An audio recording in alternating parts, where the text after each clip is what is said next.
Allah subhanahu wa ta'ala orders Muslim women to cover themselves when leaving homes out of their needs. Notice that all believing women are addressed in this verse, including the wives and the daughters of Nabi Sallallahu Alaihi Wasallam. There is no exception. Allah subhanahu wa ta'ala also describes the extent of covering by using the word jilbab, which refers to a piece of garment that covers them from head to toe. And there might be some confusion about the definition of jilbab. Some people might think that this is not the head to toe covering. But we get an explanation from Ibn Abbas radhiyallahu anhu.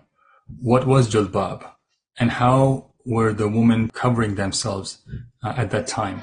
So the covering was from head to toe to the point where only their left eye was open. The rest of the body was covered from head to toe. So such was the practice of women at the time of Nabi Sallallahu Alaihi Wasallam.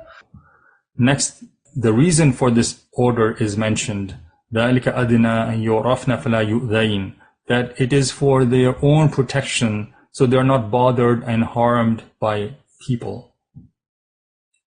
And finally, Allah subhanahu wa ta'ala ends the verse by reminding them, وَكَانَ اللَّهُ غَفُورًا رَحِيمًا, meaning He is most forgiving of whatever happened in the days of Jahiliyyah, since they were unaware of this command.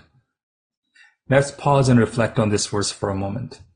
We see some people in our society rationalize that the need of covering is no longer in the modern world, since the days of Jahiliyyah are over and human civilization has become much more mature. Others claim that the covering was specific to the wives and daughters of Nabi Sallallahu Alaihi Wasallam and not broadly applicable to public. This verse clarifies all such doubts.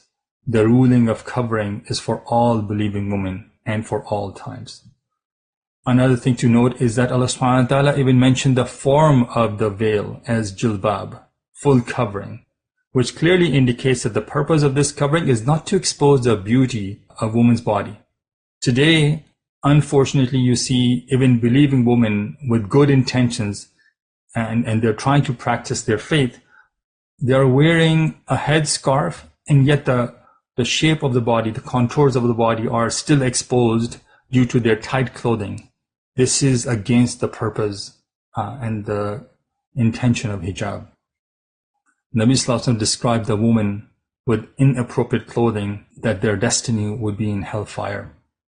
Narrated by Abu Hurairah ta'ala anhu, Muslim, Nabi Sallallahu Alaihi Wasallam said, "Sinfani min ahli an-nari lam arahuma, qawmun ma'ahum siyatun ka'adnab al-baqari yadribuna biha an-nasa, wa nisa'un kasiyatun 'ariyatun mumilatun ma'ilatun ru'usahunna ka'asnimatil bukhtil ma'ilati لا يدخلن الجنة ولا يجدن ريحها وإن ريحها ليوجد من مسيرة كذا وكذا." There are two types of people who will enter the hellfire, whom I have not as yet seen. People having whips similar to oxtails, with which they will beat people. And secondly, women who will be dressed yet appear to be naked.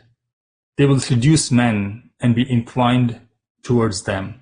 Their heads will be like the swaying humps of both camels. They will neither enter paradise nor smell its fragrance, even though its fragrance can be smelt from such and such distance. Allahu Akbar. This is not a light matter by any means.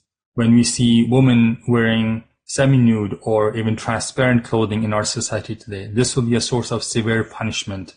May Allah subhanahu wa ta'ala give us all the guidance and save us all from being in that predicament. Ameen.